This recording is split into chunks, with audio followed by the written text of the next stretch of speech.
Little women. మన 90 కిడ్స్కి childhood days అంటే సో మెనీ స్వీట్ మెమరీస్. అందులో మన చిన్ననాటి తెలుగు పాఠాలు ఒక్కటే. నా చైల్డ్హుడ్లో స్కూల్కి వెళ్ళడం అంటే నాకు అస్సలు ఇష్టం ఉండేది కాదు, కానీ తెలుగు పాఠాల కోసం వెళ్ళేదాన్ని. అందులోనూ స్కూల్ నుంచి వచ్చిన తర్వాత బుక్స్ ఓపెన్ చేసి చదవాలి అంటే హెడ్ఏక్ వచ్చేది, కానీ తెలుగు బుక్ ఓపెన్ చేసి తెలుగు పాఠాలు చదివేదాన్ని. అవంటే అంత ఇష్టం నాకే కాదు, మన 90 కిడ్స్ అందరికీ తెలుగు పాఠాలు అంటే చాలా ఇష్టం. కాబట్టి ఈరోజు మనం మన చిన్ననాటి తెలుగు పాఠాలని ఒక్కసారి గుర్తు చేసుకుంటూ ఈ జనరేషన్ కిడ్స్ కూడా తెలియచేద్దాము.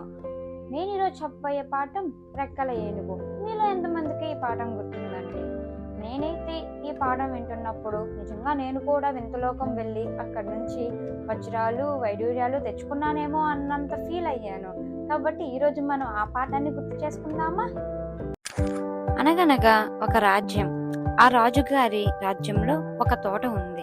ఆ తోటకు కాపలాదారుడు రామయ్య, అతని భార్య కాంతమ్మ వారి తోటలోనే కాపురం ఉండేవారు. ఒకరోజు ఉదయం రామయ్య తోటలో తిరుగుతున్నాడు. ఒకవైపున చెట్లు విరిగి ఉండటం గమనించాడు. రాజుగారికి తెలిస్తే శిక్ష తప్పదేమోనని భయపడ్డాడు. తోటంతా తిరిగాడు. కంచంతా బాగానే ఉంది, మరి జంతువులు లోపలికి ఎలా వచ్చాయి? రామయ్యకు అర్థం కాలేదు. ఆ రోజు నుండి ప్రతి రాత్రి రామయ్య మాటు వేసి కాపలా కాశాడు. పున్నమి రాత్రి వచ్చింది. వెన్నెల పిండారు పోసినట్లు ఉంది. రామయ్య జాగ్రత్తగా చూస్తున్నాడు. అంతలో ఒక అద్భుతం జరిగింది. ఆకాశం నుండి ఒక కాంతి నెమ్మదిగా తోటలోకి పడింది. అది ఒక అందమైన రెక్కల ఏనుగు. మిలమిలా మెరుస్తుంది. రామయ్య ఆశ్చర్యానికి అంతులేదు. ఆ ఏనుగు తోటంతా తిరిగింది. తనకు ఇష్టమైన ఆకులన్నీ మేసింది. రామయ్య ఏనుగును నెమ్మదిగా వెంటాడాడు. ఉదయం కావస్తుంది. ఏనుగు ఒక్కసారిగా గర్జించి వెంటనే పైకి ఎగిరింది. రామయ్య గబుక్కన వెంటనే దాని తోక పట్టుకున్నాడు. ఆకాశంలో పయనించాడు. వింతలోకం చేరాడు. అక్కడ ఎటు చూసిన రత్నకాచులే. భవనాలన్నీ బంగారుమయం. జంతువులు ఆకాశంలో ఎగురుతున్నాయి. పక్షులు మాట్లాడుతున్నాయి. చేపలు నేలపై తిరుగుతున్నాయి. చెట్లు నడుస్తున్నాయి. గుట్టలు కొండలు గాలిలో తేలుతున్నాయి. రామయ్యకు అదంతా చూసి ఆశ్చర్యమైంది. వచ్చి చాలాసేపు అయిందేమో. రామయ్యకు చాలా ఆకలైంది. ఏది తలుచుకుంటే అది ప్రత్యక్షమైంది. బూరెలు, గారెలు, లడ్లు, పరమాణం వంటివి కోరుకున్నాడు. కోరుకున్న వెంటనే ప్రత్యక్షమయ్యాయి.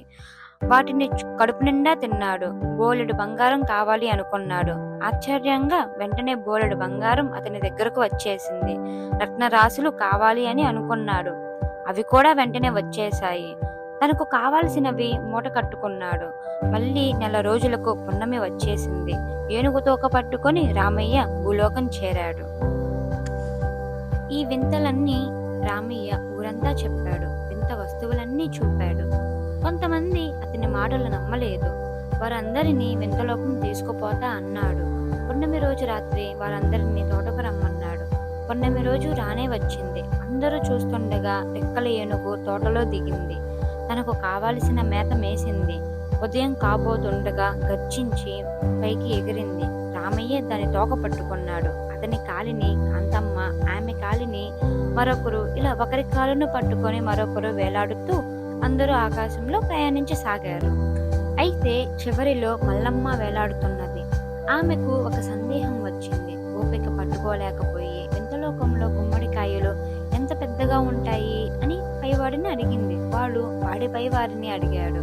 చివరికి ఆ ప్రశ్న రామయ్యకు చేరింది. రామయ్య ఉత్సాహాన్ని ఆపుకోలేక గుమ్మడికాయలు ఇంత పెద్దగా ఉంటాయి అని చెయ్యి చాచిపోయి చేతులు జార విడిచాడు. అంతే, అందరూ ఢమాలమంటూ కింద పడిపోయారు. ఇదండి మరి ఈ రోజుటి మన తెలుగు పాఠం. మరొక వీడియోతో మళ్ళీ కలుసుకుందాం. అప్పటి వరకు బాయ్.